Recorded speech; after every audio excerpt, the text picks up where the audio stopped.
you've probably seen the ads, right? Like you scroll through your phone and like Online style design one. yeah, exactly. Yeah. There's always another app promising to optimize your morning routine, or some guru selling you a masterclass on, maximizing your productivity. Right. The whole hyper focus on designing a purpose-driven day. Exactly. We have this massive cultural obsession with habit trackers and aligning every single hour of our day with our ultimate goals. And you might think this is a modern, I don't know, Silicon Valley invention. It definitely feels that way. It does.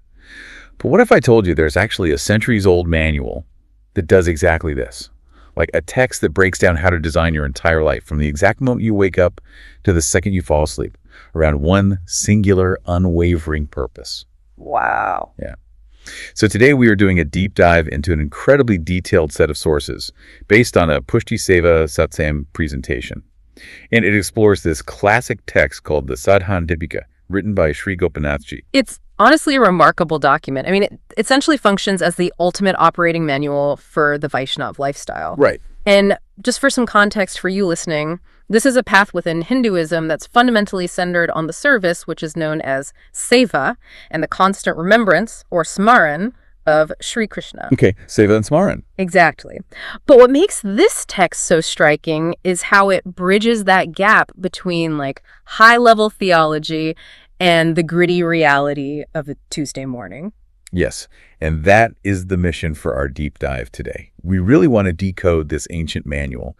We want to understand how it strikes this incredible balance between profound internal devotion and these highly practical, down-to-earth daily routines. Right, the day-to-day stuff. Okay, let's unpack this. Because if you are someone looking at this path, whether it's hundreds of years ago or today, you don't just stumble into it. No, definitely not. There's a very specific, deliberate way you opt in, right? Yeah, the tradition really demands a conscious, structured choice. It doesn't ask for these blind, overwhelming leaps of faith right out of the gate. Right. Instead, it asks for step-by-step integration. And this is broken down into two distinct levels of commitment. So the first foundational step is called Sharan Diksha. Which translates roughly to seeking refuge, right? Yes, exactly. But the sources highlight that this isn't just a symbolic gesture. You are taking on some very heavy primary duties, and they're mostly centered around intense study. Absolutely. Like you're expected to really immerse yourself in core scriptures, the Bhagavad Gita, the Bhagavad, and the 16 Granthas authored by the founder of the path, Sri Mahaprabhuji. Yeah, and that study is crucial because it basically builds the philosophical architecture in your mind. Right. But equally important at the Sharan Diksha stage are the boundaries you agree to. The primary rule is avoiding what's called Anyashraya. Anyashraya, what does that mean exactly in practice? Basically, it means you stop seeking spiritual refuge elsewhere. You are committing to this specific path and relying entirely on Krishna. Okay. It's essentially a requirement for spiritual monogamy. That's a great way to put it. It sounds a bit like the difference between declaring a major in college versus actually starting your career in that field. Oh, I like that. Like Sharan Diksha is about study, orientation, and setting your focus. Declaring the major, you're gathering all the knowledge. Right. But then the sources detail a second step, Brahma Sambandh, which feels like the moment you actually enter the workforce. Yeah, to build on that analogy, if declaring your major is about absorbing information, starting the career is about execution. It's the daily grind. The actual work. Exactly. Brahma Sambandh is for when someone is ready for a full lifetime commitment. So at this stage, the core duty shifts from studying texts to active physical seva. Okay. Specifically, you're establishing the physical service of Thakurji, which is the deity form of Krishna, right inside your own home. And you're doing it using your own family's wealth and resources. See, that domestic focus is just fascinating to me. You aren't going to a grand public temple and, like, funding a priest to do the service for you. No, not at all. You're bringing the divine into your living room and using the resources you earn from your own labor to facilitate that service. Yeah, and the Sadhan Dipika is completely uncompromising about the necessity of this action. It states very clearly that if a Vaishnava's lifestyle lacks this central pillar of physical seva, Right. along with Shravan, which is listening to divine stories, Kirtan, which is singing, and Smaran, remembering. The core practices. Exactly. If those daily actions are missing, the primary purpose of their initiation is fundamentally unfulfilled. Wow. So the whole point of the initiation was to engage in the devotion. If your lifestyle doesn't physically revolve around it, the source basically argues the rituals pointless. Pretty much. It's like, you can't claim to be a dedicated musician if you never actually pick up your instrument and play it. Precisely. The inner conviction has to materialize into physical action. Okay, well, that brings us to a massive component of this text, because we have this intense domestic focus on devotion behind closed doors. But how does that translate to the outside world? Right, the social aspect. Yeah, because the sources really emphasize that your inner faith has to perfectly match your outer ethics. You can't just be a saint in your prayer room and a tyrant at the market. Absolutely not. The manual views your external character as the protective shell for your internal devotion. The protector shell. I like that. Yeah. Being a fundamentally good human being, like showing active compassion, harboring genuine goodwill toward your family and your neighbors, that's considered the outer layer that protects your Vaishnav identity. And the sources mention some very specific boundaries here, especially regarding nonviolence. It extends to avoiding violent occupations, but it also goes straight to your dinner plate. Yes, the dietary rules. Right. The text advises giving up tamasic foods. Now, for you listening, tamasic foods usually include things like onions, garlic, and definitely non-vegetarian food. But I really want to understand the mechanics here. Okay. Why does an onion matter to your spiritual devotion? Well, it really comes down to the mechanics of consciousness according to Ayurvedic and yogic traditions. Okay, how so? Tamasic foods are basically believed to induce either lethargy, dullness, or severe agitation in the nervous system. Oh, I see. Right. So when your spiritual path requires highly focused, subtle practices like smaron, that constant, quiet, internal remembrance of the divine, you simply cannot afford a volatile or sluggish mind. So the biology impacts the theology. Exactly. What you physically consume directly alters the chemical and energetic state of your mind, which makes that subtle focus nearly impossible. Okay, that makes a lot of sense. It's not just an arbitrary dietary restriction. It's about maintaining the biological equipment you need to do the spiritual work. Exactly. But I want to pose a critical question here. Go for it. Let's say someone eats perfectly. They do their seva immaculately behind closed doors. They sing all the hymns, but they are manipulative, cruel, or deceitful in their public business dealings. Can you theoretically separate the two? The source material firmly answers that with a resounding no. Mistreating others or acting without compassion actually reveals the actual state of your mind. Yes. Yeah, if you are cruel in public, it proves your internal surrender is entirely theoretical. There's actually a very prominent rule in the text against offending other devotees specifically. Right, and they back this up with the ancient story of Prahlad, don't they? They do. So Prahlad was a pure young devotee, and his father, who was this powerful king named Hiranyakashipu, arrogantly tormented him for his devotion. Right. And the divine response wasn't just like a mild punishment. God manifested in a terrifying, fierce form the Narasimha avatar specifically to destroy the father and protect the devotee. Wow. So the theological lesson the text extracts from this is profound. The Creator fiercely protects the creation that loves him. So an offense against a devotee is mechanically treated as a direct offense against God himself. Yes.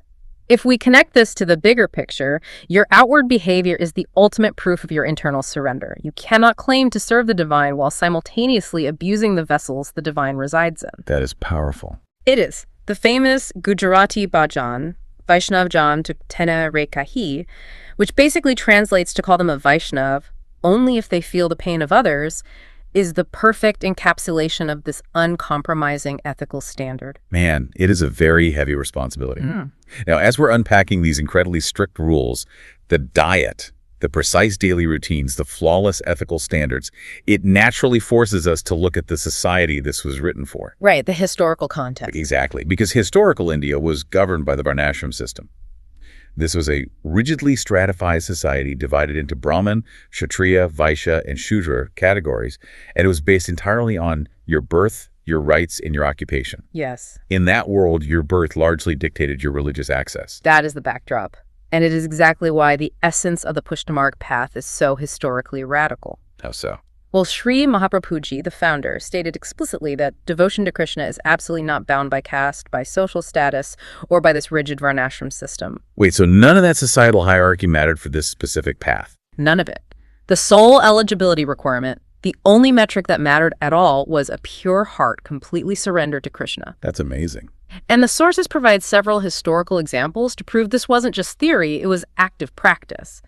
They highlight Raskan, for instance, who was a prominent Muslim poet who became a profoundly respected devotee. Right. But honestly, the most staggering example is the story of Taj Bibi. Yes. The Taj Bibi anecdote. This is where the sheer inclusivity of this path just blew my mind. It's an incredible story. For context for you listening, Taj Bibi was literally a captive in the Mughal Emperor Akbar's palace in Fatehpur Sikri. She is Muslim, she's a captive, she's trapped behind heavy sandstone walls, completely physically cut off from the temples and the holy land of Raj. Right. By all traditional metrics of the 16th century, she is entirely disqualified and physically prevented from practicing this religion. She was completely isolated, but she desperately wanted to witness the divine holy festival in Raj. Traveling obviously was impossible for her. Right, she's a captive. Exactly. However, her internal devotion, her bhav, was so intense and pure. And according to the tradition, because her devotion bypassed all physical constraints, Thakurji, the divine, bypassed all physical constraints for her. Oh, wow. Yeah, the story details how Thakurji directly manifested the entire Holy Leela, the divine play, with all its colors, music, and joy right there in the guarded courtyard of Fatehpur Sikri, just for her. That is just the divine literally breaking through religious, political, and physical sandstone boundaries to meet the devotee exactly where she is. Beautifully said. But this brings up a massive contradiction for me. Okay, what is it? If the core of this devotion completely transcends the strict Varnashram system, why does Sri Gopinathji even include those old societal rules in the Sadhan Dipika manual? I see what you mean. Like the sources note, the manual still tells people to observe their traditional societal duties. Why not just abolish them entirely if they don't actually matter for the devotion? You really have to look at the pragmatism of the acharyas, the foundational teachers. They were operating 500 years ago. The Varnashram system was the absolute, inescapable social reality of that era. If you instructed people to suddenly shatter the entire social and economic framework overnight, It would be chaos. total chaos, and it would result in violent backlash against the devotees. So it's almost like having a VIP fast pass at a crowded theme park. You are still walking through the same physical park. You're bound by the same physical layout and operating hours as everyone else. Right. But your actual experience, your access to the core attractions, operates on a completely different elevated tier.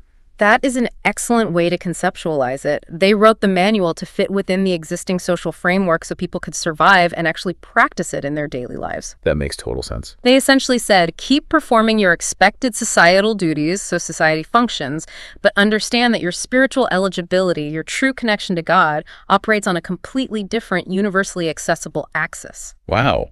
They used the rigid structure of the time as like a Trojan horse to deliver a timeless, inclusive message. And speaking of operating within heavy constraints, the sources spend a good amount of time addressing another group who lacked social independence, which is women in historical context. Yeah, the historical reality for women regarding religious freedom was incredibly grim. The expectation was absolute conformity. Right. A wife was required to blindly adopt the religious practices and family deities of her husband's household. Independent spiritual practice, especially one that conflicted with the in-laws, was deeply frowned upon and often severely punished. And the sources bring up the famous poet Saint Mirabai to illustrate the extreme end of this tension. Yes, Mirabai is the classic example. She was a royal, deeply devoted to Krishna. But her in-laws worshipped a completely different family deity. And because the Sadhan Dipika strictly forbids Anyashraya seeking other refuges, Mirabai refused to abandon Krishna. And the consequences for her were severe. She faced extreme violent backlash. Yeah. She was ostracized, faced exile, and famously survived multiple assassination attempts by her own family, including being sent a venomous snake and a cup of poison. Unbelievable. But she withstood all of it out of pure, unyielding devotion. But Sri Gopinathji, who's writing this manual, he recognizes a very harsh truth here. Not everyone is built to be a martyr. No, of course not. If you're a dependent woman in a 16th century household and your family violently opposes your devotion, what are you practically supposed to do? Here's where it gets really interesting. Okay. Gopinathji offers incredibly compassionate, psychologically aware advice. Mhm. He says, if you are dependent and facing opposition that threatens your safety or destroys your mental peace, you should not force the physical rituals of seva. Oh, really? Yeah, do not create a situation where you need a miracle to survive. Instead, you internalize the practice. You build a fortress in your mind. Exactly. You utilize smaran, the constant internal remembrance. You shift the devotion entirely into your own consciousness where no mother-in-law, no husband, and no society can police it. That is brilliant. And furthermore, if you are forbidden from physically serving a deity, the prescribed substitute is to read or recite the Bhagavat daily. That's Right. The theology here is fascinating. The text of the Bhagavat is considered the literal verbal manifestation of God. So reading it is mechanically the same as physically serving the deity. That is so empowering. It acknowledges the trauma and the complete lack of agency in their situation and provides a perfectly valid, equally potent spiritual workaround. It's incredibly practical. And the text goes even further, noting that if you can withstand the pushback or if you happen to be in a safe environment, you don't need some grand, wealthy setup. You can serve a simple paper picture of the Korji, Yes. because the mechanism that makes it work is Pav, true feeling. The divine manifests wherever there is true feeling, whether it's a golden altar in a palace or a hidden paper image in a small room.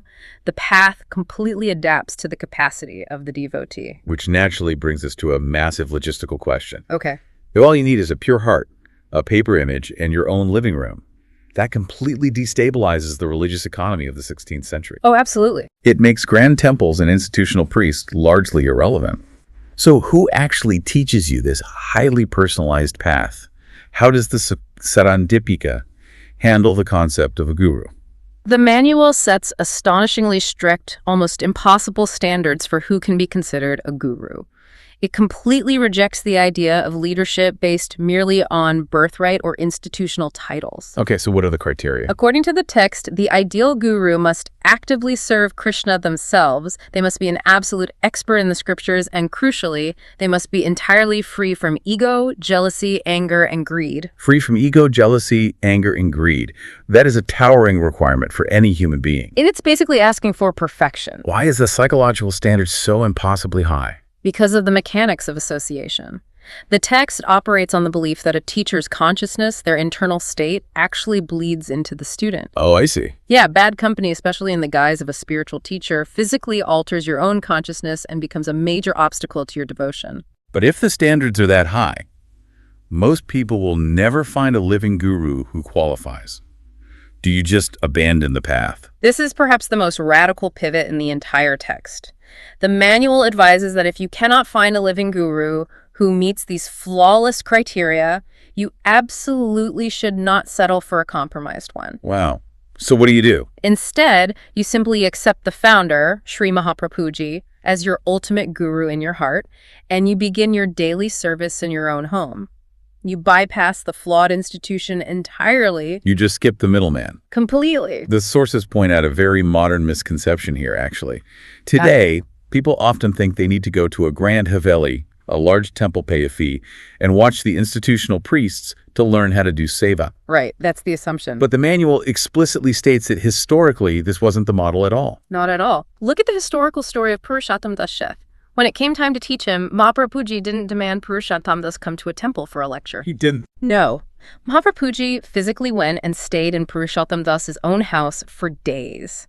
He lived alongside him, demonstrating how to wake up, how to sweep, how to prepare the food, how to wake the deity. Wow, an apprenticeship. Exactly, an apprenticeship of daily living within the devotee's actual domestic reality. So what does this all mean? It means this ancient text, the Sadhan Dipika, is essentially the ultimate DIY manual for spiritual lifestyle design. A DIY manual, yes. Once you possess this knowledge, you have the complete blueprint for your day.